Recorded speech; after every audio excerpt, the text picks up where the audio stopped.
New Delhi has a visitor, the King of Bhutan, King Jigme Kheser Namagyal Wangchuk. He is in India till Wednesday. The invitation went out from the Rashtrapati Bhavan. The timing of the visit is interesting, to say the least. It comes within days of a statement from Bhutan, a sensational statement from Bhutan's Prime Minister. We told you about it last week. Bhutan's Prime Minister is Lote Tshering. He spoke about the Doklam issue and he said China has an equal say in resolving the dispute. Quick primer. Doklam is a part of Bhutan. China stakes claim on it. In 2017, China tried to build a road through it, through Doklam. Bhutan sought India's help. And India almost went to war with China over it. Let me repeat that.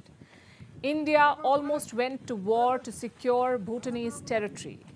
And now Bhutan is legitimizing China's claim on it. So India was concerned. Last week's statement led to a lot of speculation. Was India losing influence? Was Bhutan making undue concessions to China?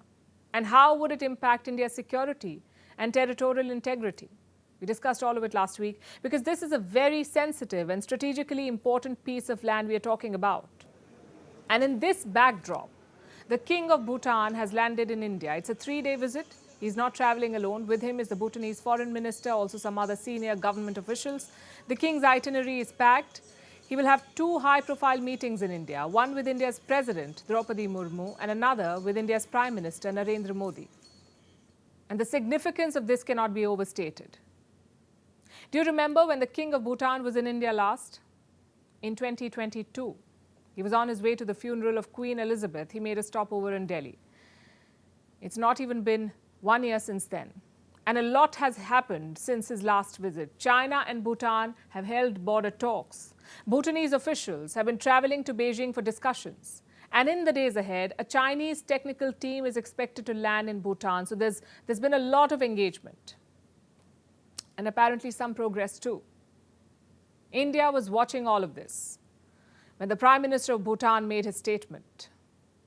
Let me recap for you what he said. He was talking about Doklam, and I'm quoting, "It's not up to Bhutan alone to solve the problem. There are 3 of us. There is no big or small country. There are 3 equal countries, each counting for a third." So Bhutan's Prime Minister gave an equal say to China. And this has direct implications for India. Like I said, the Doklam Valley is strategically important. It connects India's northeastern states with the rest of the country. Chinese control on Doklam could hurt India's access to the northeast. So India has been backing Bhutan's claims on Doklam.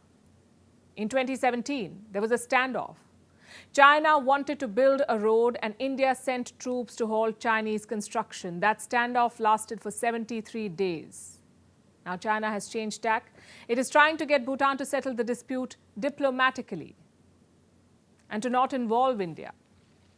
New Delhi did not comment on the Bhutanese Prime Minister's statement, but the media in India covered it, and Bhutan issued a clarification. It said there was nothing new in the Prime Minister's statement. There was no change in Bhutan's position. Some Bhutanese experts have also weighed in. They said Indian media reports have blown the issue out of proportion. Again, New Delhi has chosen silence for now and refuses to link the King's visit with the Prime Minister's statement. It's being said that the visit was planned some time back. Either way, it will be interesting to see if the border issue comes up in the talks. This will be Bhutan's chance to clear the air at the highest level, exchange notes with their Indian counterparts and settle concerns. As for India, it cannot afford to get this one wrong.